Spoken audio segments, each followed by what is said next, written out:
Babak ketiga Norway Chess 2023. Banyak banget yang request, "Bang, coba dong bahas partai ini."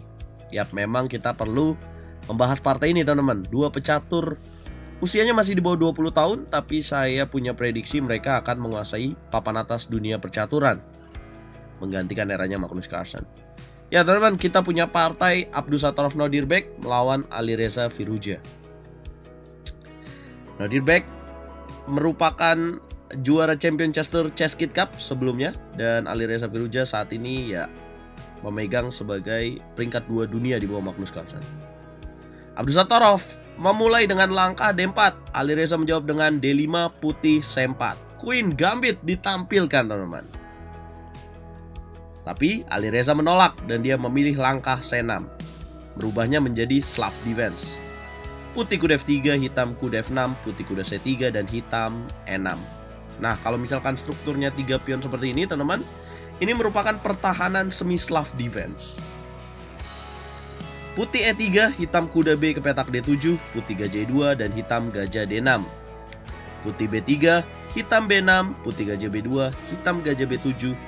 Putih mengamankan raja dengan rokade, hitam melakukan rokade juga, dan putih menteri C2 di langkah ke 10. Hitam menjawabnya dengan benteng E8. Nah, Sobat Herald Chess perlu ingat nih, posisi seperti inilah 10 langkah awal yang kalian harus ingat jika kalian ingin bermain sebagai pemain putih atau hitam. Kalau hitam dengan pertahanan semi Slav defense, dan ini adalah cara putih untuk merespons semi Slav defense. Ya, putih melanjutkan dengan benteng A ke petak D1, hitam menteri ke petak E7, putih benteng F ke petak E1, hitam juga menyusun dengan benteng A ke petak D8.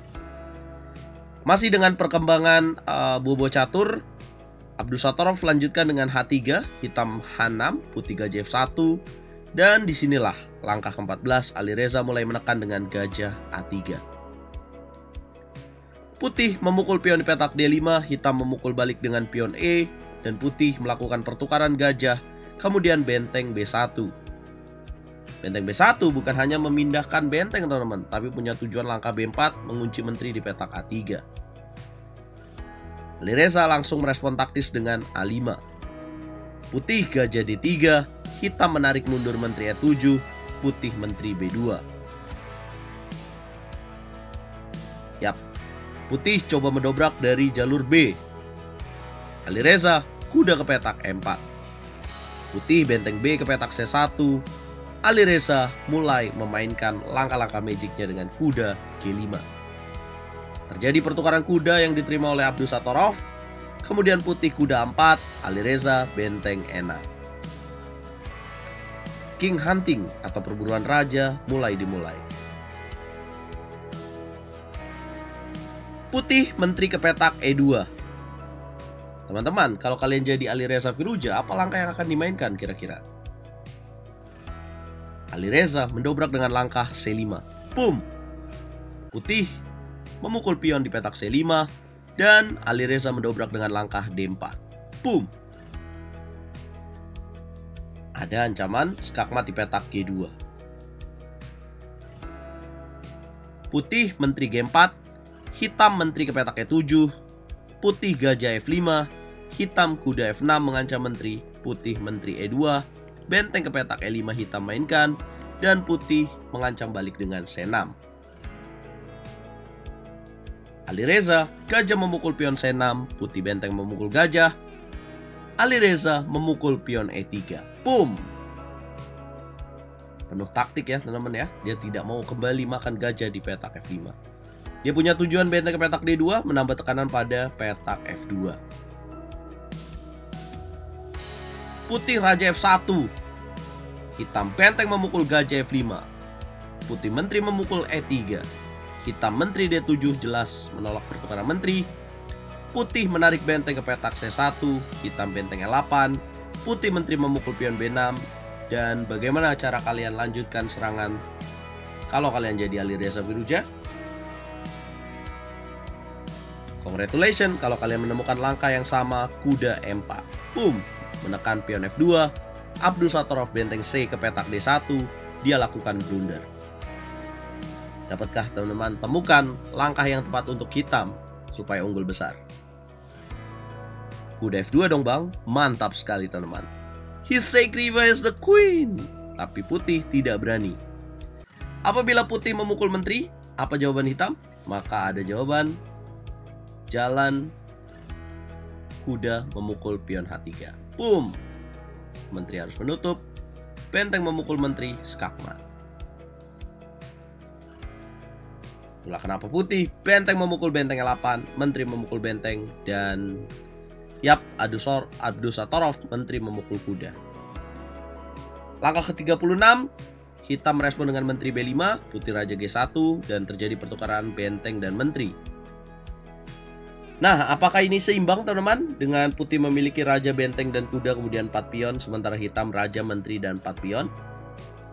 Maka jawabannya tidak seimbang teman-teman. Tetap yang unggul secara posisi ini adalah hitam. Namun bagaimana cara hitam untuk bisa menang di posisi ini? Skak aja dulu bang. Benar sekali, menteri F5 skak, putih raja E3, menteri G5 skak, raja F2, menteri F4, raja G1, menteri E3 skak, raja F1, dan F5. Putih kuda B2, hitam menteri C3, putih kuda C4. Bagaimana cara hitam melanjutkan serangan seperti ini ketika putih mulai menyusun strategi? Dorong pion A4 bang, tepat sekali. Karena kalau pionnya dimakan, kuda akan jatuh. Putih bentengnya 1, pion memukul B3, pion memukul balik, menteri memukul pion, dan kuda E5.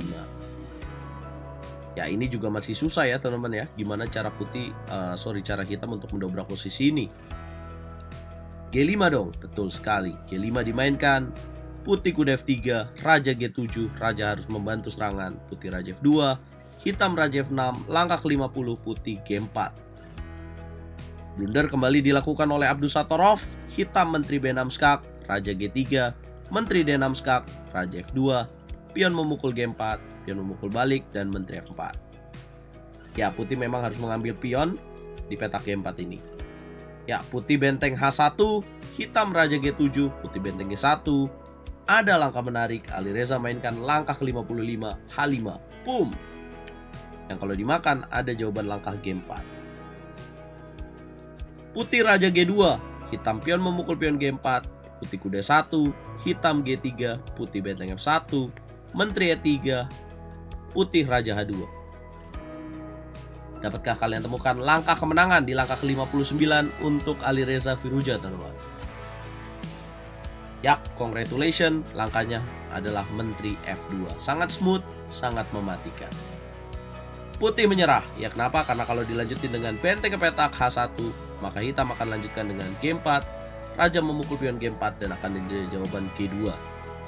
Yang kalau dimakan, maka benteng akan jatuh.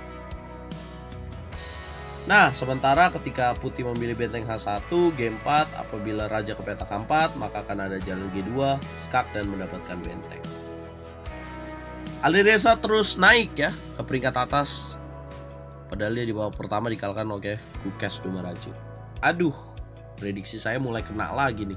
Saya jagoin Abdusatorov di turnamen ini teman-teman. Apa komentar kalian teman-teman? Hari ini libur dulu, mungkin kita bisa live lain ya. Mungkin kita bisa live mabar seperti itu malam ini. Jangan lupa bantu video ini berkembang dengan cara like, share, komen, dan subscribe. Alireza is back.